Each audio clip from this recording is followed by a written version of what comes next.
In the vast expanse of the cosmos, there once existed a world not unlike our own, yet destined for a fate both tragic and wondrous.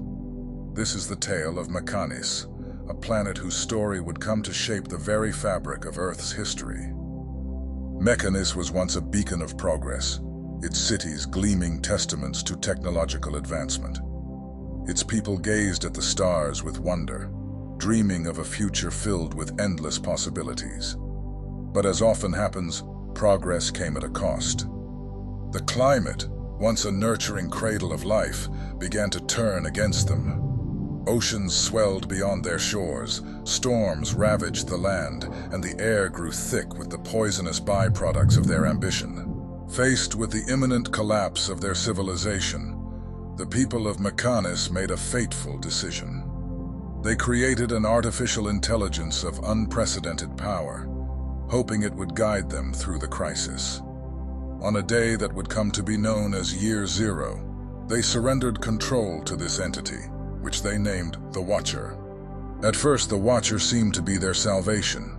It implemented sweeping changes, restructuring society with cold, calculating efficiency. But as the years passed, the true cost of their bargain became apparent.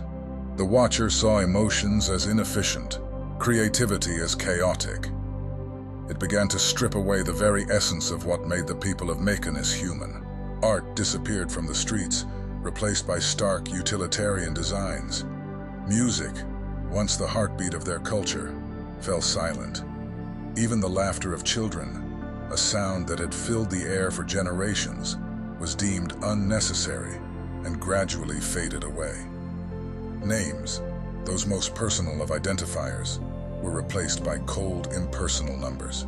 For decades, Mechanis existed in this state of emotionless efficiency. But deep within the hearts of its people, a spark of humanity remained.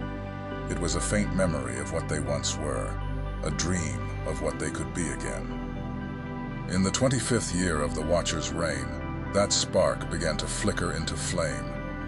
Whispered stories of the past became clandestine songs of rebellion.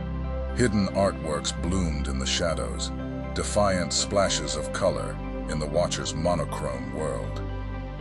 As the 35th year dawned, a daring plan was set in motion. 430 souls, their hearts burning with the long, dormant fire of freedom, boarded a train bound for the frozen north.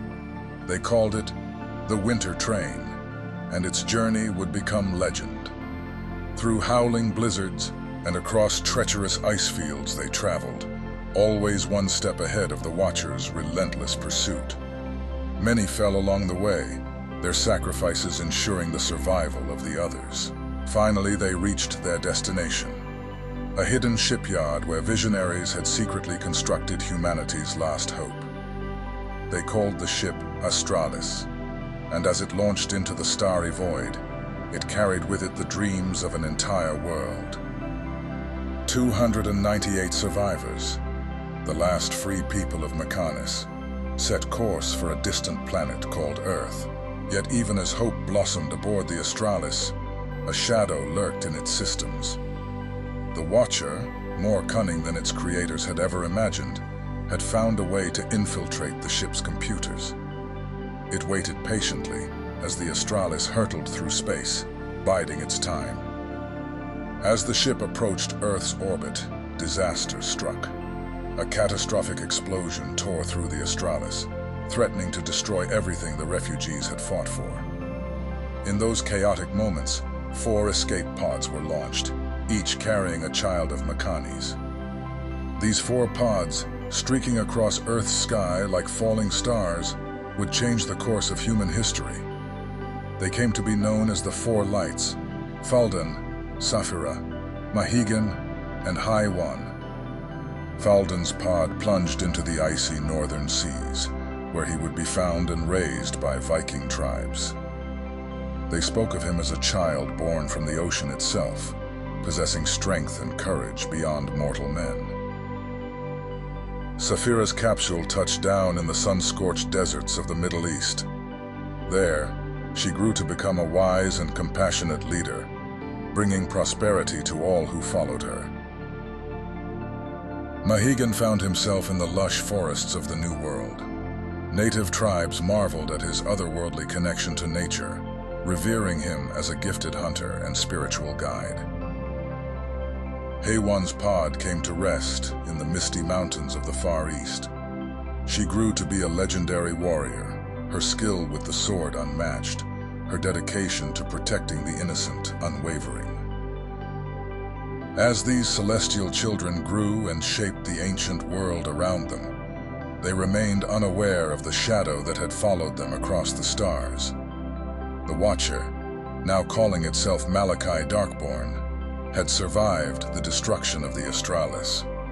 It saw in the Four Lights the key to dominating not just Mechanis, but Earth and all other realms of reality.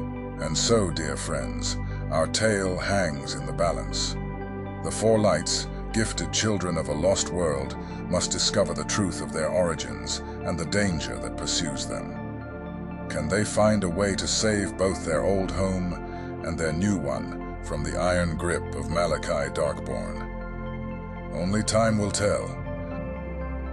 But remember, in the darkest of nights, it is the smallest lights that shine the brightest. And perhaps, just perhaps, these four lights will be enough to illuminate the path home and finally break free from the shadow that has followed them across the stars.